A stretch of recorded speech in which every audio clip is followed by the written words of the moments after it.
Hot dropping can be messy. You have to be able to make fast-paced decisions while under pressure. Today I'm going to share my tips on how to play aggressive and how to do it more effectively. I want to show you how easy it is to get higher kill games if you use these skills when landing right alongside enemies. We're going to do this with my favorite warm-up challenge, which is to land control center and see how many kills you can rack up before you die. The rules are simple: land, loot, and kill. If you die, visit the buy station, or leave the POI, the challenge is over. I like to call it the situational awareness test. Let's begin. So we're going to avoid the roofline because we want to take protection seriously on our hot drop. We're going to get an automatic weapon and we're going to be looking for intel.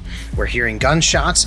We have an automatic weapon and a plate. So we're going to push these guys downstairs and we're going to act on those shots from the hallway to create that third party, keeping a close eye on the left to jump out off the balcony. So we're going to move downstairs, reset the gunfight, reposition, reload, and replate in that order like we've always learned, and then push on that new intel on that same character we saw before.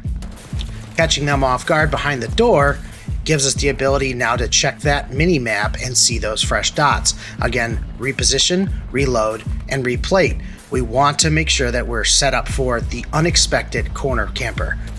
Sliding out into the doorway here, we have the element of surprise because they can't hear where we're coming from, so we're using that to our advantage. And we found ourselves a fully kitted out SMG, and we're getting into the corner to reset that gunfight. Whenever you pick up somebody else's gun, you need to be aware it may very well be empty when you do so. Obviously, this is a higher valued piece of loot, and we're going to be using this to our advantage. We're going to follow this guy up the steps. Pay attention to the characters here. That is not the same skin. It was a default skin before. This is a ranked play skin. So we're going to back off waiting for that default skin, and we pull out here and it's the pink wubs. Default skins farther on down the line. We're going to back off in the protection of the doorway, catch this guy as he's coming up the steps, and get the thirst. Still falling back again to a different corner. Reloading, replating, and in the corner of the left part of the screen there, I saw him in the office on the inside. We're not wrapping to the top of the building via the SIP because we don't know who's up there. We have now reset the plates and the ammo, and we are pushing the Dune character. Again, pay attention to the characters. It is extremely important to know when you're pushing multiple enemies and multiple teams. Pink wubs again, we got him knocked, and we are going to look for his teammates. 2 dots elevated above us. Acting on the audio and visual cues, and we see the PA, so we're getting out of here. We're not going to push out into the open part of the bridge and then take that airstreak. We've got clear intel in the middle of the hallway here. We're going to push him again. We hear shots from another party. That means 2 teams. And we go ahead and third party and take both kills. We accidentally drop our SMG here, but it's not time to overloot. We grab the closest thing to what we had. Unfortunately, it's not the loadout one, but we will make do. And again, overlooting there probably could have lost that gunfight. We're still using our corners to our advantage. Fast forwarding a little bit here, things started to slow down. And we found a guy in the computer room. So we're on 12. There's still 2 enemies here, but I didn't check this corner, and bam, we knocked out 12 kills without buying a loadout, a UAV, or really even playing with my team. So now let's get into a new game, and let's talk a little bit more about the techniques that were in that challenge. Landing on the roof is sometimes successful. Other times, it's better to get in on that lower level so that you can find better loot in a protective area. Then acting on that intel, listening for audio cues, and checking the radar, you're able to push teams. In this scenario, we knocked 1, we saw green wubs, we backed off, the teammate traded, and I saw that he was going to go for that thirst, and then I came back for taking care of green wubs. I'm able to assist with that revive now, reload, and reset our gunfight. So here we're seeing dots on both sides of us, small and large. I picked the small because that's what I'm closest to. Again, changing that position, prioritizing the reload. I don't always reload first. It's still an old habit to want to heal. But if you don't have ammo in the magazine, you have no chance of fighting an unexpected camper. Thought I had shots up here, and I see him peeking outside the door. Notice I used the air conditioner as a temporary cover if I needed to duck or evade those shots. I saw someone on the bridge here. I'm going to go up and then jump down and slide to take advantage of breaking that camera. Always use your angle of your staircases. You can back off and give yourself a temporary heady when someone's pushing up to the top of the steps. Audio cues above. Somehow there's absolutely no registration on those shots, and the guy runs through my bullets. I'm able to take him out by jumping through the window and chasing. I just got hit, and I'm expecting the push. And here he comes. Whenever you take damage and you have the upper hand on where you are standing now, always take the time to play to that advantage of when they don't know where you ran to or if you kept running at all. So always take control of that situation and funnel doorways that way.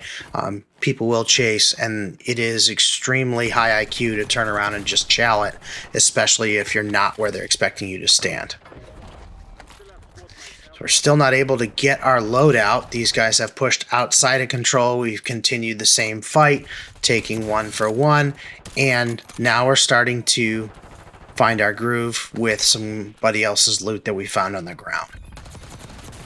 Don't be afraid to mantle or jump over cover. It is very jarring for people who are trying to track you, for you to vertically move out of the way. Just be aware that if you're not using grounded mantle, that can become a very dangerous game in this game because of the fact that the animation can get you killed.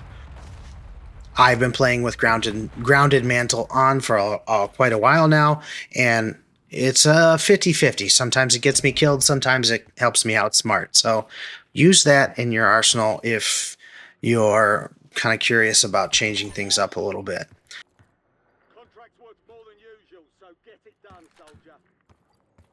So now we're in the center of at least two teams. We have a team in Limehouse and Control.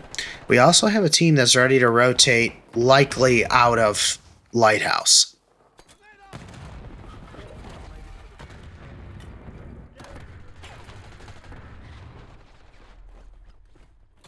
So we got pings on the Lime. We know they're on Limehouse. We know they're in there. I'm looking to see if my instincts are correct, and they are. There is a team up there that's going to be rotating down towards us, which is free shots because I have the sniper rifle. I'm able to knock one and ping for the team that we have a new team rotating down towards us as they get unexpectedly flanked from a higher elevation like that.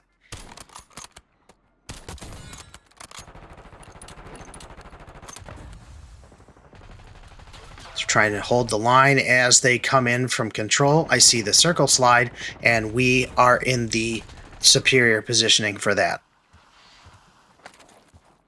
Just by chance, if it was the opposite direction, we'd start to work our way through smokes and lethals to get towards Limehouse or rotate through those tents. But in this scenario, we're going to be holding them as they come towards us. I'm going to be using the sniper rifle to advantage and taking those longer range shots as the teammates work on the short range. Holding the left because they're on the right. Everybody going to the right gives clear and open path for these guys to rotate. So always hold a different angle than your teammates. Now you can funnel back after they've chosen a direction, and that's where this is an overpower tactic.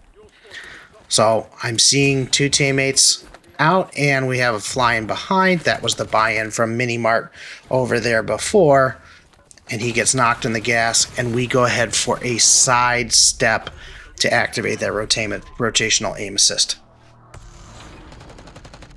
If you guys like the video, don't forget to like and subscribe. Please try this technique as a warm-up. Use the rules that we discussed in the beginning of the video and let me know what your situational awareness test outcome is. Is it 5 kills? Is it 10? Is it 20? Keep trying this and working on the skill sets that we discussed in the video, just like we always talk about on the channel. I want to see you guys improve at the game. I'm going to keep improving at the game. That is the whole mission of what I want to do for you. Take care out there, guys. Keep building, keep adapting. SitRep out.